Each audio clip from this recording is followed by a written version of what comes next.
Hello everyone, Gautam is education hub पर आप सभी का बहुत बहुत स्वागत है। उम्मीद है आप सभी अच्छे होंगे। एग्जाम की तैयारी अच्छे से जारी होगी। आज 8 सितंबर 2024 और जैसा कि आप लोग जानते हैं कि आज संडे है, तो इसीलिए हमारी वीकली रिवीजन की क्लास आप लोगों के सामने। क्लास शुरू करने से पहले आप लोगों से छोटी सी रिक्वेस्ट, अगर आप लोग चैनल पर नए हैं तो प्लीज़ चैनल को सब्सक्राइब कीजिएगा, वीडियो अच्छी लगे तो लाइक कीजिएगा और ज़्यादा से ज़्यादा शेयर कीजिएगा। आइए देखते हैं पहले क्वेश्चन की तरफ। आज रिवीजन है इसलिए फटाफट से हम चलेंगे। हाल ही में सुप्रीम कोर्ट के नए झंडे और प्रतीक चिन्ह को किसने लॉन्च किया है? ऑप्शंस हैं हमारे पास, जगदीप धनखड़, द्रौपदी मुर्मू, DY चंद्रचूड़ या फिर नरेंद्र मोदी। सही आंसर हमारे पास होने वाला है option number B, Droupadi Murmu ji, हमारी राष्ट्रपति जी के द्वारा। हाल ही में अंतर्राष्ट्रीय ओलंपिक समिति ने किस ओलंपिक ऑर्डर के स्वर्ण पदक से सम्मानित किया है? तो ये किया है इन्होंने इमैनुअल मैक्रोन को, फ्रांस के राष्ट्रपति को। हाल ही में 133वें डूरंड कप का खिताब किसने जीता है? तो ये जीता है नॉर्थ ईस्ट यूनाइटेड FC ने और मोहन बागान सुपर जायंट को हराया है। हाल ही में लेप्टोस्पायरोसिस प्रकोप से कहाँ पर 121 मौतें हुई हैं? तो ये हुई है केरल के अंदर, ठीक है, और ये चूहों से बीमारी फैलती है। हाल ही में चर्चा में रहे प्रोजेक्ट नमन का संबंध किससे है? तो ये भारतीय सेना से है। नेक्स्ट हमारे पास आता है, हाल ही में शंभू सीमा पर प्रदर्शन कर रहे किसानों की शिकायतों का समाधान करने के लिए किसकी अध्यक्षता में समिति का गठन किया है? तो ये नवाब सिंह की अध्यक्षता में किया है। नेक्स्ट हमारे पास आता है, हाल ही में वायुसेना के उप प्रमुख पद पर किसे नियुक्त किया गया है? तो इनका नाम है तेजिंदर सिंह। नेक्स्ट है, हाल ही में भारतीय नौसेना के जहाज तबर ने किस देश के नौसैनिक जहाज अटालिया के साथ समुद्री साझेदारी अभ्यास किया है? तो किसके साथ किया है? ये किया है स्पेन के जहाज के साथ। नेक्स्ट है, हाल ही में रमन मैग्सेसे पुरस्कार 2024 के लिए चुनी गई डॉक्टर गुएन थिनोक किस देश से संबंध रखती हैं? तो इनका संबंध है वियतनाम कंट्री से। हाल ही में ट्रैक और फील्ड में 2 पदक जीतने वाली पहली भारतीय महिला एथलीट कौन बनी है? तो इनका नाम है प्रीति पाल। नेक्स्ट हमारे पास आता है, 2024 विश्व बधिर निशानेबाजी चैंपियनशिप कहाँ पर आयोजित की गई है? तो ये कहाँ पर की गई है? ये जर्मनी के अंदर की गई है। भारत जैव ऊर्जा और टेक एक्सपो 2024 कहाँ पर आयोजित किया गया था? तो ये कहाँ पर किया गया है? ये किया गया है नई दिल्ली के अंदर। नेक्स्ट, अभय सिंह जो हाल ही में खबरों में थी, किस खेल से संबंधित है? तो अभय सिंह जो है ये स्क्वैश के खिलाड़ी हैं। नेक्स्ट है, हाल ही में गठित 23वें विधि आयोग का कार्यकाल क्या है? तो ये है 3 वर्ष का और किसने गठित किया है? राष्ट्रपति द्रौपदी मुर्मू ने। हाल ही में खेल श्रेणी में फिक्की यंग लीडर्स अवार्ड 2024 से किसे सम्मानित किया गया है? तो किसको किया गया है? ये किया गया है नीरज चोपड़ा को। और यहाँ पर देख लेते हैं कि मनोरंजन यूथ अवार्ड मिला है आयुष्मान खुराना को। नेक्स्ट जनरेशन लीडरशिप अवार्ड मिला है रोशनी नादर को और सर्वश्रेष्ठ उद्यमी का अवार्ड मिला है अमन गुप्ता को। हाल ही में इंडिया पोस्ट पेमेंट्स बैंक ने अपना 7वां स्थापना दिवस कब मनाया है? तो ये मनाया है 1 सितंबर को। नेक्स्ट हमारे पास आता है, हाल ही में विश्व बैंक ने वित्त वर्ष 2025 के लिए भारत के विकास का कितना पूर्वानुमान व्यक्त किया है? तो ये किया है 7%। नेक्स्ट है, हाल ही में एंटी रेप बिल अपराजिता किसने पारित किया है? तो ये किया है पश्चिम बंगाल ने। नेक्स्ट हमारे पास आता है, हाल ही में धरती का सबसे उच्चतम तापमान 82.2 डिग्री सेल्सियस कहाँ पर दर्ज किया है? तो ये किया है ईरान के अंदर। यहाँ पर एक एयरपोर्ट है डेरेस्टन एयरपोर्ट, वहाँ पर किया है। हाल ही में भारत से इस पर्यटन को बढ़ावा देने के लिए TTOS योजना की घोषणा किसने की है? तो ये दक्षिण अफ्रीका ने किया। ये यहाँ पर हमारे देश में घूमी है, ठीक है। हर वर्ष राष्ट्रीय शिक्षक दिवस कब मनाया जाता है? तो ये मनाया जाता है 5 सितंबर को। नेक्स्ट है, ब्रुनेई की यात्रा करने वाले पहले भारतीय प्रधानमंत्री कौन बने हैं? तो ये बने हैं श्री नरेंद्र मोदी जी। कृषि और ग्रामीण विकास क्षेत्रों में स्टार्टअप का समर्थन करने के लिए स्थापित एग्रीश्योर फंड का शुभारंभ किसने किया है? तो शिवराज सिंह चौहान, ये कृषि और ग्रामीण विकास जो मंत्रालय के मंत्री हैं। किस राज्य विधानसभा ने शून्यकाल शुरू करने का निर्णय लिया है? तो कौन सी राज्यसभा ने विधानसभा ने, ये हिमाचल प्रदेश की विधानसभा ने। पैरालंपिक खेलों में लगातार 2 स्वर्ण पदक जीतने वाले पहले भारतीय पुरुष पैरा एथलीट कौन बने हैं? तो ये हैं हमारे पास सुमित अंतल, ठीक है। नेक्स्ट हमारे पास आता है, हाल ही में भारतीय नौसेना ने किस देश के साथ संयुक्त सैन्य अभ्यास वरुण का आयोजन किया है? तो शक्ति वरुण और जो गरुड़ है उसका फ्रांस के साथ किया जाता है। शक्ति जो है वो थल सेना का है, वरुण किसका है? वरुण जो है वो जल सेना का है और गरुड़ वायुसेना का है, ठीक है।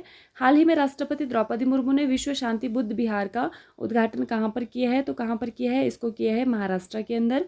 नेक्स्ट है हमारे पास, हाल ही में वृंदावन ग्राम योजना और गीता भवन परियोजना की घोषणा किसने की है? तो ये की है मध्य प्रदेश सरकार ने। नेक्स्ट आता है हमारे पास, हाल ही में पहला संयुक्त कमांडर सम्मेलन कहाँ पर आयोजित हुआ है? तो ये हुआ है हमारे पास लखनऊ के अंदर। नेक्स्ट है, हाल ही में नोटरी पोर्टल किसने लॉन्च किया है? तो नोटरी से रिलेटेड कौन है? विधि एवं न्याय मंत्रालय। हाल ही में 3 दिवसीय सशस्त्र बल महोत्सव का आयोजन यूपी के किस शहर में किया गया है? तो ये कहाँ पर हुआ है? लखनऊ में हुआ है। केंद्र सरकार, त्रिपुरा सरकार, NLFT और ATTF के बीच शांति समझौते पर कहाँ पर हस्ताक्षर किए गए हैं? तो ये किए गए हैं नई दिल्ली के अंदर। जो त्रिपुरा के अंदर जो उग्रवादी संगठन जो NLFT और ATTF है, अब उन्होंने शांति समझौते के ऊपर हस्ताक्षर कर दिए हैं। ठीक है, नेक्स्ट हमारे पास आता है भारतीय नौसेना ने किस देश की नौसेना के साथ एक समझौता किया है जिसके तहत वह उस देश की समुद्र में दुर्घटनाग्रस्त पनडुब्बी दल का बचाव करने में मदद करेगा? तो कौन से देश में? दक्षिण अफ्रीका में। ठीक है, नेक्स्ट सितंबर 2024 में भारत के नियंत्रक एवं महालेखा परीक्षक ने सार्वजनिक लेखा परीक्षा में सहयोग को मजबूत करने के लिए किस देश के लेखा परीक्षा निकाय के साथ एक समझौता ज्ञापन पर हस्ताक्षर किया है? तो कहाँ पर ये किया है? संयुक्त अरब अमीरात, UAE। हाल ही में ITTF फाउंडेशन का राजदूत किसे नियुक्त किया गया है? तो ये किसको किया गया है? ये किया गया है शरद कमल को। नेक्स्ट हमारे पास आता है हाल ही में किस पूर्व भारतीय विकेट कीपर को भारतीय क्रिकेट चयन समिति में शामिल किया गया है? तो ये किया है अजय रात्रा को। अंतर्राष्ट्रीय चैरिटी दिवस 2024 कब मनाया गया है? तो ये कब मनाया गया है? ये 5 सितंबर को मनाया गया है। नेक्स्ट हमारे पास आता है हाल ही में उत्तर प्रदेश सरकार ने किस स्थान पर वैदिक 3D संग्रहालय बनाने की घोषणा की है? तो कहाँ पर? ये वाराणसी के अंदर। हाँ, भारत ने हाल ही में किस देश के साथ सेमीकंडक्टर क्षेत्र के लिए साझेदारी की है? तो हमने कल ही पढ़ा था, सिंगापुर के साथ की है। 2024 मुख्य विज्ञान सलाहकार गोलमेज सम्मेलन CSAR कहाँ पर आयोजित किया गया है? तो ये पेरिस, फ्रांस के अंदर आयोजित किया गया है। नेक्स्ट हमारे पास आता है पहला अंतर्राष्ट्रीय सौर महोत्सव कहाँ पर आयोजित किया गया था? तो कहाँ पर हुआ है? ये हुआ है नई दिल्ली के अंदर।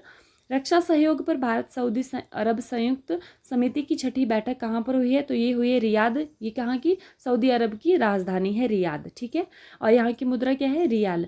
पैरालंपिक खेलों में तीरंदाजी स्पर्धा में स्वर्ण पदक जीतने वाले पहले पैरा एथलीट कौन है? तो तीरंदाजी की बात यहाँ पर हो रही है, तो तीरंदाजी में जीता है हरविंदर सिंह ने। ठीक है, नेक्स्ट है भारत किस देश में पहला तिरुवल्लुवर सांस्कृतिक केंद्र स्थापित करने वाला है?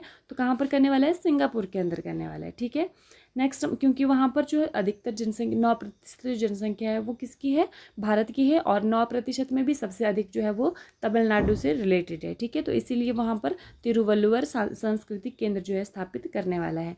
नेक्स्ट है हाल ही में भारत USA के बीच में विश्व युद्ध अभ्यास कहाँ पर प्रारंभ हुआ है? तो कहाँ पर हुआ है? ये हुआ है राजस्थान के अंदर। हाल ही में तूफान यागी के लिए किसने रेड अलर्ट जारी किया है? तो ये किसने किया है? ये किया है चाइना ने। नेक्स्ट आता है हाल ही में फुटबॉलर लुइस सुआरेज ने राष्ट्रीय टीम से संन्यास लेने की घोषणा की है। इनका संबंध किस देश से है? तो ये है उरुग्वे के। ठीक है, नेक्स्ट हमारे पास आता है हाल ही में इंग्लिश चैनल को पार करने वाले सबसे उम्रदराज भारतीय बनने की उपलब्धि किसने हासिल की है? तो इनका नाम है सिद्धार्थ अग्रवाल। ये उम्रदराज हैं सबसे अधिक, तो 49 ईयर्स के हैं ये जो इंग्लिश चैनल है किसके बीच में? इंग्लैंड और फ्रांस के बीच में है। देखिए ये जो मिहिर सेन है ये सबसे पहले व्यक्ति हैं इसको पार करने वाले, और अभी हाल ही में जो इसको पार करने वाली सबसे युवा मतलब कम उम्र की जो बनी है वो है जिया राय, और प्रीति सूदन UPSC की जो है वो अभी हेड बनाई गई है। ठीक है, ये भी आप लोगों को याद रखना है। नेक्स्ट हाल ही में चर्चा में रहा FWD-200B का संबंध किससे है? तो क्या है? ये एक लड़ाकू ड्रोन है और ये स्वदेशी है, भारत में मतलब स्वदेश में यहीं पर बनाया गया है। हाल ही में डेंगू को महामारी रोग किसने घोषित किया है? तो किसने किया है? ये किया है कर्नाटका ने। यहाँ पर डेंगू जो है वो फैला हुआ है। ठीक है, अब देखिए कल की वीडियो में आप लोगों से क्वेश्चन पूछा था कि हाल ही में भारत ने किस देश के साथ मिलकर जलवायु परिवर्तन से निपटने के लिए NASA ISRO synthetic aperture radar, जिसको कि हम बोलते हैं निसार, इसको लॉन्च किया है। तो नाम से ही स्पष्ट हो रहा है, इसरो मतलब इंडिया की स्पेस एजेंसी है और नासा किसकी स्पेस एजेंसी है? ये अमेरिका की स्पेस एजेंसी है। ठीक है, तो किसने किया है? अमेरिका ने किया होगा। ठीक है, आज की वीडियो का क्वेश्चन देख लीजिए। इसरो किस रॉकेट के माध्यम से अपना पृथ्वी अवलोकन उपग्रह, जिसको क्या बोलते हैं अर्थ ऑब्जर्वेशन सैटेलाइट, और 08 प्रक्षेपित करेगा? SSLV D3 करेगा। ठीक है, और ये PSLV C11, PSLV C58 या फिर इनमें से कोई नहीं? तो आप लोग कमेंट करके बताएंगे कि इसमें कौन सा सही आंसर होने वाला है। ठीक है, अंत तक जुड़े रहने के लिए आप लोगों का बहुत बहुत धन्यवाद, और यहीं पर आज की क्लास जो है वो समाप्त होती है। Thank you and have a nice day. खुश रहिए, अपना ख्याल रखिए और अपनी तैयारी को डे बाय डे मजबूत रखिए।